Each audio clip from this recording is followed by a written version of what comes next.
संगीत का सफर किमत। सपने और दहलीज जबलपुर के एक छोटे से पुराने मकान में, जहां दीवारों का प्लास्टर उखड़ रहा था, वहां राघव रहता था।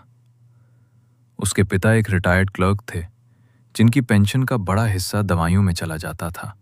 घर में अक्सर चूल्हा जलने से पहले हिसाब लगाया जाता था कि अगले हफ्ते का राशन कैसे आएगा। राघव की मां ने अपने कंगन बेचकर उसे एक गिटार दिला दिया था। पिता ने जब देखा तो बहुत गुस्सा हुए। ये लक्कड़ का टुकड़ा हमारा पेट नहीं भरेगा राघव, नौकरी ढूंढ वरना भूखे मारेंगे। पर राघव को लगता था कि उसकी आवाज में वो जादू है जो उनकी गरीबी मिटा देगा। एक रात जब घर में सिर्फ 2 रोटियां बची थीं और माँ बाप ने एक दूसरे को खिला दी थीं, राघव ने फैसला किया कि वो अब बोझ नहीं बनेगा। वो अपनी माँ के पैर छूकर 500 रुपए जो उसने छोटे बच्चों को ट्यूशन पढ़ाकर बचाए थे, लेकर मुंबई निकल गया। मुंबई की पथरेली सड़कें। मुंबई स्टेशन पर उतरते ही भीड़ ने उसे धक्का दिया तो उसे एहसास हुआ कि यहां कोई किसी का नहीं है।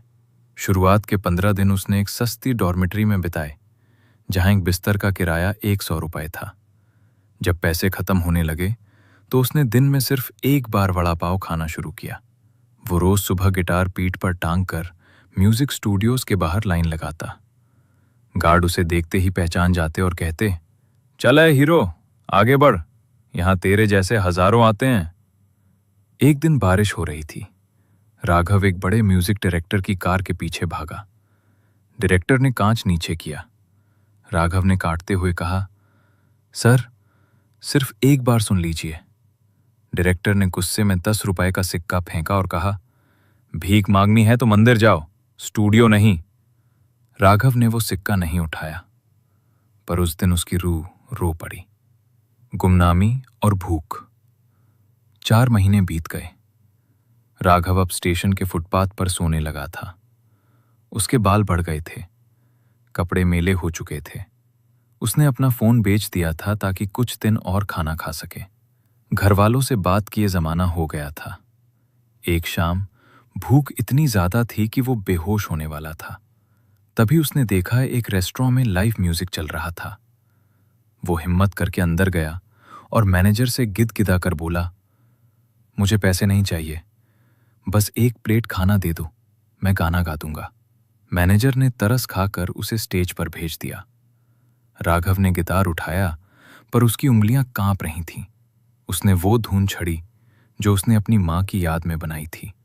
जब उसने पहला सूर लगाया, रेस्टोरेंट में सन्नाटा छा गया। लोग खाना भूल कर उसे देखने लगे। पर जैसे ही गाना खत्म हुआ, मैनेजर ने उसे एक थाली पकड़ाई और पिछले दरवाजे से निकल दिया। यहां दोबारा मत आना, कस्टमर इमोशनल हो जाते हैं तो ऑर्डर काम करते हैं। राघव ने वो खाना रस्ते के कुटों के साथ बांधा, क्योंकि उसका गला दुख से भरा था, भूख से नहीं। कामयाबी का करवा सच।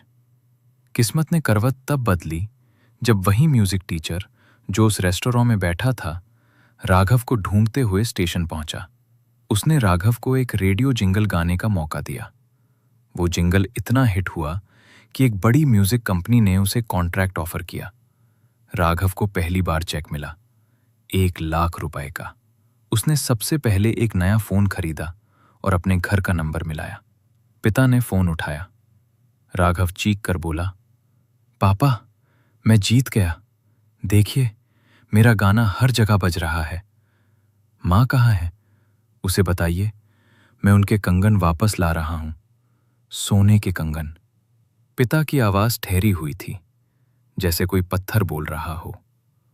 राघव, तू बहुत देर कर गया बेटा। तेरी माँ पिछले महीने से बीमार थी, उसके पास दवाई के पैसे नहीं थे और तेरे पास बताने के लिए फोन नहीं था।